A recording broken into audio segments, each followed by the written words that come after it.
Hey there team, welcome back to the channel, welcome back to Worth Then, Worth It Now. An ongoing segment I do here on this channel where I look at games of yesteryear, generally speaking 10 years plus removed, and where possible I line it up with a sale. And today's game is FTL, Faster Than Light. I feel like you'd have to be living under a rock to not be aware of this game, but you never know, right? I'm kind of a pretty hardcore casual come normie, as in the only hardcore thing about me is I play everything, but as such I do attract to sometimes a bit of a normie audience. So maybe this is the first time you've seen FTL. Maybe you're open-minded and you like all the indie stuff that I look at, or maybe you scrunch your nose up looking at these dated graphics, which, you know, I can put to ease. That's not the main concern here. The concern here is, are you going to play it until 3 o'clock in the morning and not realize that you've wasted all your time, or time well spent? I suppose it depends on the individual. Anyway, FTL is excellent. It is a great example of something that only really indie studios can not get away with, but if you had a simplistically, excellently realized basic loop and then built upon it in AAA, I think people would lambast a game, no matter how good it was, for asking a AAA price. So FTL is an indie darling. It's going for about $5, and I highly recommend it to anyone. If you haven't played it since it came out many years ago, it says here it released on 2012 on Steam, which, I don't know, maybe it released earlier on things like even mobile. I can't remember. We're getting way back into the weeds there. But regardless, it's a great game. And I confess I must have been a bit prudish in taking so long going back to this. But like I said, I saw it was on sale. I booted it up and I actually want to really keep playing more of it. It's just one more turn formula works so excellently. The guys that made this subset games then made Into the Breach, which was also widely regarded as a true successor for them, an excellent game. I kind of bounced off it a little bit. I should go back and check it out. It's kind of a bit more cerebral. Think like a puzzler come chess type game. And even at the time, while I admit it's still a great game, I feel like people kind of propped it up a little bit. And we've talked about this in some of these videos about the talking heads of this era driving conversation and interest, and now with a bit of retrospect, now that every second bloke has a microphone and an opinion, you can sort of sift through it. Anyway, I don't mean to get too far off track as I'm wont to do. If you do like FTL and you weren't aware of it, Into the Breach is their follow-up game, and there are many that will argue it is just as good as FTL, so check that out. What is FTL? Well, essentially, it's a roguelike in the beginning of the rogue-lite outbreak, which is to say it has some meta progression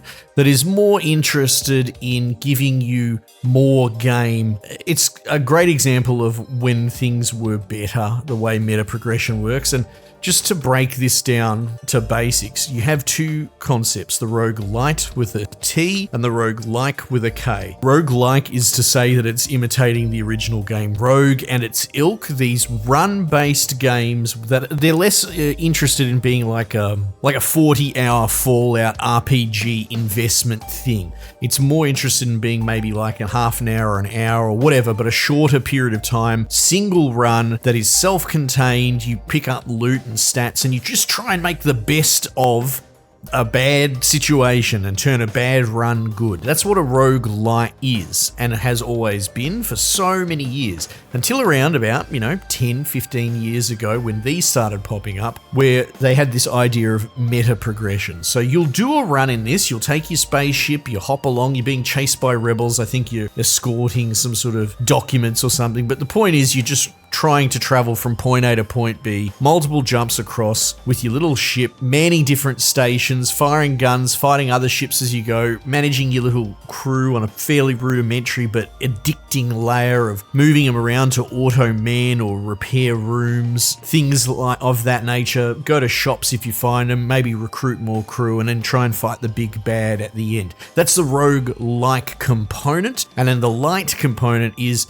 the idea that you could unlock other ships and select which ship that you would take into a run. And there were, no, not cosmetic, but there are actually different internal layouts of the cabin placement and the components as well. So variants of said ships, and you could do kind of challenges. Make it, I think the first one, because I reset my save for this, is I think make it to the 5th biome basically, and if you just do that, you'll unlock the next ship. So very basic meta progression. The problem with it these days is a lot of it outsources your attack speed goes up by 2%, right, per level, and then you level that up 1,000 times, and the game starts to lose sight of being a self-contained adventure that is clockable and ultimately fun every single time, and that's what FTL still is. It has roguelite meta progression, true, but all that does is give you interesting more ships and almost like mods to use on subsequent runs. But again, to finish my rant, the modern roguelite is a sort of game where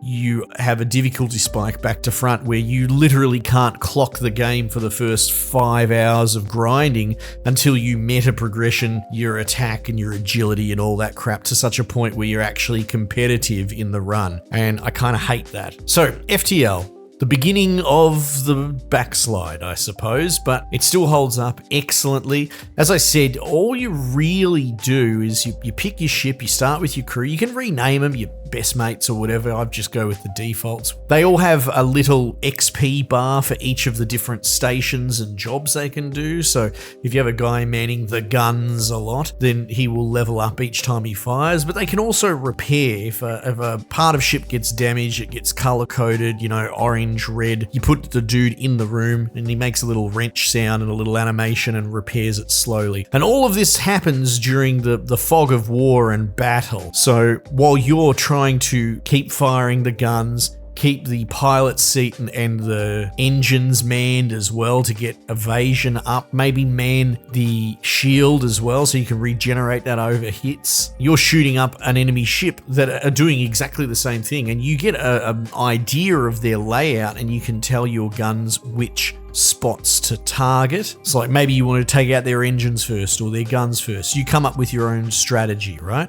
But what's going on there, you can't see it unless you can upgrade scanners, for example, and see later on. I don't have footage, obviously, I've just ducked in for a bit of nostalgia B-roll. But you can actually see the crew on the other ship moving around and frantically trying to repair. And as such, you can even try and target rooms that their crew are in to damage them. And then you've got all sorts of other interesting stuff. There's a fire propagation system. So if a system does catch on fire, it'll move through the ship. And if you upgrade your doors, they're a bit more blast-story, they'll slow it down. If it gets really out of control, because you dudes have to extinguish said fires, you can actually open all the doors on the ship to vent it en masse, or, you know, tactically do it. So maybe lock all your dudes in the front cabin and vent the rest of the ship. It's another way to deal with intruders, potentially. Sometimes you'll come up against factions like the mantis guys. They're like praying mantises, and they really love boarding and attacking you. And you can get into punch-ons with them, jam your dudes in the room, and they'll just auto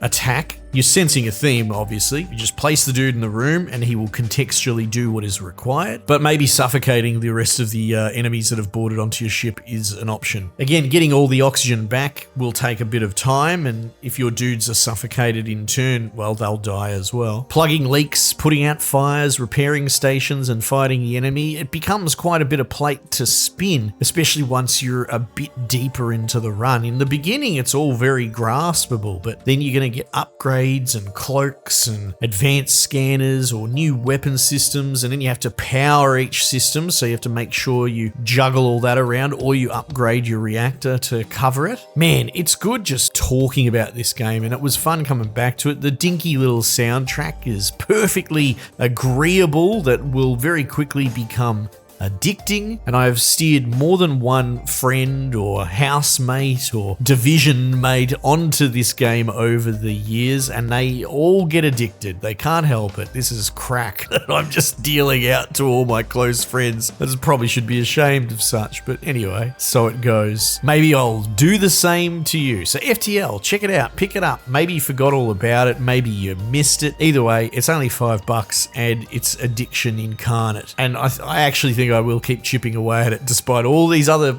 upcoming AAA games I've got sitting on the embargo pile. I'd rather play my $5 FTL until 3 in the morning.